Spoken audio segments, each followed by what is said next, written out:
বন্ধুরা, তোমাদের একটা আমি কথা বলি, শোনো। ইনি হলো আমার হাজব্যান্ড। ইনি আমার সমস্ত কথা শুনে, খুব ভালোবাসে, দায় বিপদে সব সময় আমার পাশে থাকে, যা চাই তাই দেয়, কোনো ওজোর আপত্তি নেই, কিন্তু খুবই ভালো, খুবই ভালো। যতই করো না কেন, আমি টাকা কিন্তু তোমাকে দিচ্ছি না। মাসের শেষ, এখন অনেক টাকা লাগবে। আমি টাকা তোমাকে দেবো না, তুমি যাই করো না কেন। বন্ধুরা, এরা হলো আমাদের শত্রু, এরা বদমাইশ, এরা আমাদের একটা কথা শোনা, সারাটা জীবন বিয়ের পর থেকে জ্বালিয়ে শেষ করে দিয়েছে। এই 17 বছর ধরে আমার জীবনটা শেষ করে দিয়েছে। আমার পাশে কোনোদিন থাকিনি, কিচ্ছু করেনি আমার জন্য।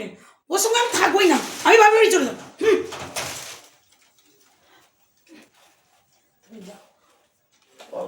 না না, চলুক, কেটে নেবো। তুমি বলো, টাকা পাওয়ার জন্য, বলো, টাকা পাওয়ার জন্য কত অভিনয়। বাপের বাড়ি একদমই যাবে না। বন্ধুরা দেখো, টাকা পাওয়ার জন্য কত অভিনয়। বাপের বাড়ি একদিনের জন্য যাবে না, কিন্তু অভিনয়টা ঠিক আছে। দেখছো, এই রকম মহিলাদের তুমি বিশ্বাস একদম করবে না।